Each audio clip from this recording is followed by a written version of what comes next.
Hey guys, today I'm here for episodes 4 and 5 of Black Mirror. Episode 4, which is first, is called San Junipero or San Junipero in Spanish, which is actually a saint. I didn't know that.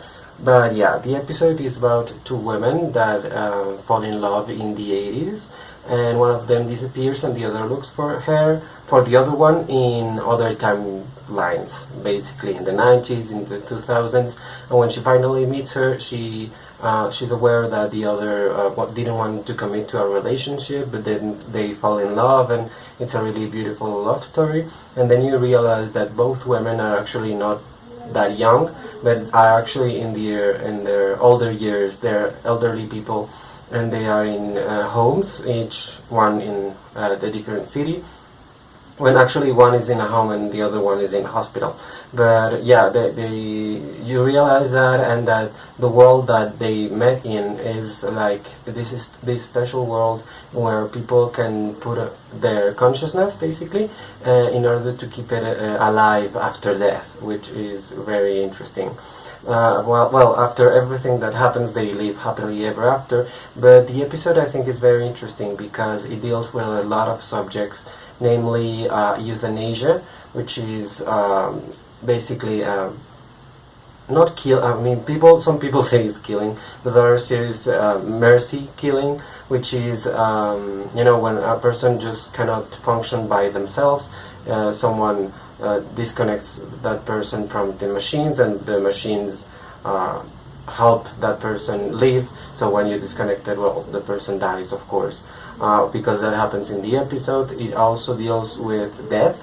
It deals with what would you do if you were in that situation. Of course, we don't have the San Junipero technology. I mean, that would be amazing, I think, although a little bit creepy, because you will live like a version of you will live in this closed world forever. But forever may not be actually forever, because at the end of the episode we see that some machines are the ones in charge of putting all the consciousness of people in certain points of the machine, of these gigantic computers in this huge warehouse. And when I saw that part, that scene, I was like, oh my god, what if a hurricane or a tornado or whatever happened, or the light went off, or I don't know. I mean, it's kind of creepy in that way, because you cannot guarantee something will work forever. I mean, not even things that we do now are going to be here forever. I mean, they are going to stop functioning or just rot, or in some years time. And I think that makes you think. I mean, and the episode especially makes you think about, well, love in one side and death in the other, because it makes you think, what is death for you? What are you willing to do on those final days? Are you going to say, please disconnect me if something happens, or you want to experience the whole thing? Or it's really a beautiful episode. It's obviously the most romantic, the most beautiful, the most optimistic in a way of the 5 episodes that I've seen. I haven't seen the 6th episode yet, but it's clearly, I mean, people are saying it's the best, but I think they're saying it's the best because it's the more optimistic one, and it doesn't end on a bleak note. It's kind of bleak at the end with the machines, but they are happily, they live happy there in San Junipero at the end, and it's beautiful to see these two girls just finding love forever, basically, because they realize they realize that that's what they wanted all along in their lives. So it's nice because of that, but it also makes you think about equal marriage. I think it's a topic that they kind of discuss, and of course the two protagonists, which are actresses Gugu Mbatha-Raw and Mackenzie Davis, which are both of them are just great, really make a point for same-sex marriage, basically, because it's really bold, although not for Netflix or for streaming in general, but a bold choice to portray a lesbian couple to be the center of attention of this episode. And I think it really works. I think if it was a man and a woman, it would have been too repetitive. Maybe it would have been like, oh yeah, I have heard that song before. You know, you would have been like, oh my god, again. But changing it to two women, because the actual screenwriter said he had the idea of a man and a woman, but at the end he decided for two women because the message would be stronger and it would resonate more with the audience. And I think it does work, and it does work because both of them, are really great actresses. I hadn't seen Gugun Batharao in anything before, but she did Belle, and she did another movie that I missed the name right now, but she was like a pop star. And Mackenzie Davis, I remember her from The Martian. She had a small role, but she was good in it. So I'm not surprised that she's really good in this too. I hope she really gets more work, and also Gugun Batharao, because they are both really good actresses. And I really like this episode. It's really uplifting. After seeing the other 3 episodes of the season, it's really uplifting. I mean, the first one wasn't that bad, but this one really makes you think, oh my god, love is so beautiful, I want that. And of course it makes you think about death with it, which is something that people don't really want to think about, but you should, because it's real and it's there and it's a fact of life, so you should really think about it. And episode 5, it's called Men on Fire, I think. I don't have my notes in front of me, I turned off the computer.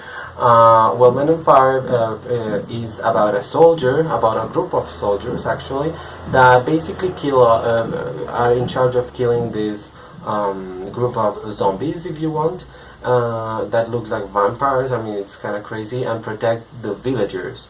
And you know, this goes on for a bit, and then you realize that one of the zombies like shines this green light in front of one of the soldiers, and the soldier begins to realize that he has an implant in him that prevents him from seeing the reality as it is.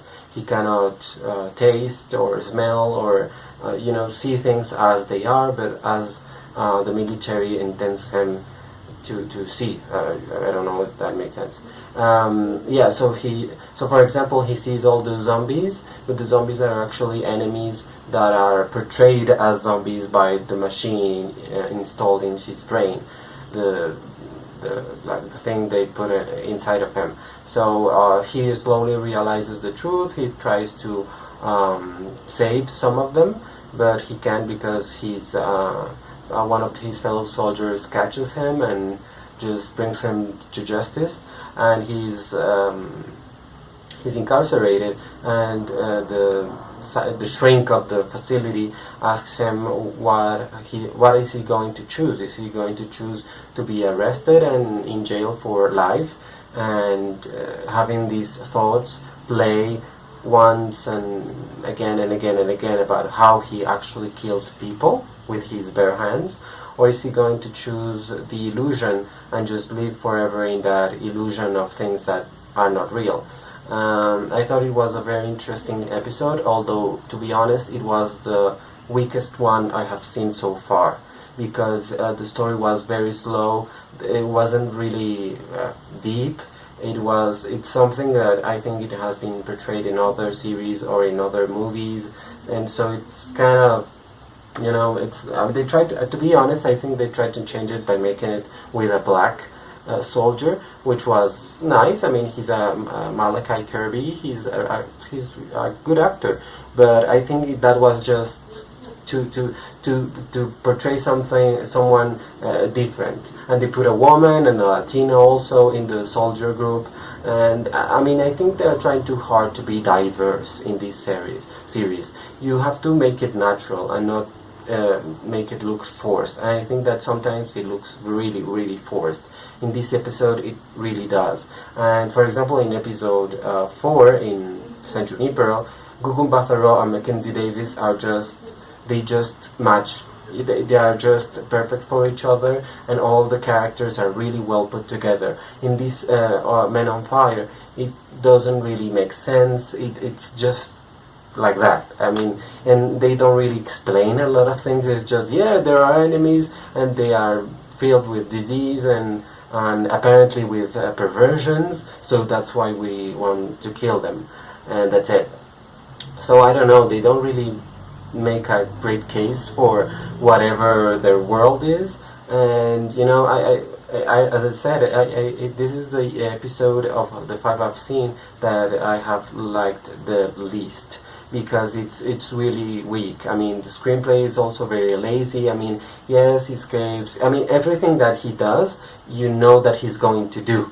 I mean, there's no real surprise. I mean, when the zombies are revealed to be real people, I mean, I knew that beforehand. I mean, I knew there was something off with that, and it was really obvious, and I thought it was really silly. I thought it was interesting, however, that they tend to control the soldiers with erotic dreams, which is kind of weird, but yeah, I mean, they all have these erotic dreams to be kept happy, basically, and in order to keep them focused on a point. And I thought it was interesting that, I mean, I didn't like the performance of the guy that played the shrink. I don't really like that actor. I'm not convinced by his acting. But what he said about how people in real life tend to pull their punches, if you will, when they are trying to kill someone. I mean, of course, not murderers, but soldiers in real life try not to kill people. I mean, they try to kill the least amount of people possible, because I mean, the job of a soldier is not killing people; it's just saving people, which is the opposite. So it was very interesting to hear him talk about that. Although at the end, I mean, the end was really disappointing. I mean, him in this suit and just in front of a house that doesn't have anything, but he sees this woman that he saw in his erotic dreams. So it's really, I mean, it doesn't work for me, to be honest. It doesn't say anything about the character. Of course, he chose to be in the illusion because he was a coward and he couldn't confront the fact that he had killed people. And of course, I think that the interesting part of the episode is that we actually think about all those people that have killed. I mean, because they have these jobs. For example, they are soldiers or policemen or people that are just defending themselves and had to kill someone because if they didn't do it, so that person was going to kill them. I mean, of course, that I think that was interesting. The amount of guilt and the amount of, I don't know, force you have to live with that burden. But I mean, the part of people like banishing one another, and these are the enemies and these are the bad guys. I mean, we live in that world, and we don't. I mean, it had to be focused in another way in order to function. I mean, I think zombies are getting extremely repetitive, and I don't even know if those were zombies or vampires or whatever. But I think it's getting really repetitive with that. I mean, I think The Walking Dead is. I mean, I don't see it because I don't like it. I mean, I think it's just stupid that people are so in love with zombies. I don't see the point in zombies. I know they are the cool thing right now, but I just don't like them. And this episode was kind of disappointing because it plays out like a Walking Dead episode or one of these horror movies with zombies, and it wasn't. It was a horror movie about a person that killed someone else, and I think that could have been much better done. I'm kind of disappointed with that episode, to be honest. And the other ones, all the other ones, they mostly 1, 3, and 4 have been just very, very good writing, very good acting. Here the acting was on some parts, especially the shrink. He wasn't really. I mean, I didn't buy his performance, and Mila Kirby is good, but he's not great, to be honest. And yeah, those are my thoughts on episodes 4 and 5. I'm going to see episode 6 soon. I haven't gotten around to it. I was going to include it in this video, but I haven't seen it, so I can't. So yeah, I'm going to wrap it up with that. I hope by this weekend, and I'm going to do like thoughts about the whole season, about how this series is going and maybe going to continue, because I think it's going to continue for at least a couple of seasons. I think many people are going to fall in love with it, and yeah, I think the Stranger Things phenomenon is going to help this series move forward. So thank you very much for watching this video. Please like, comment and subscribe. Thank you so much for watching. Bye.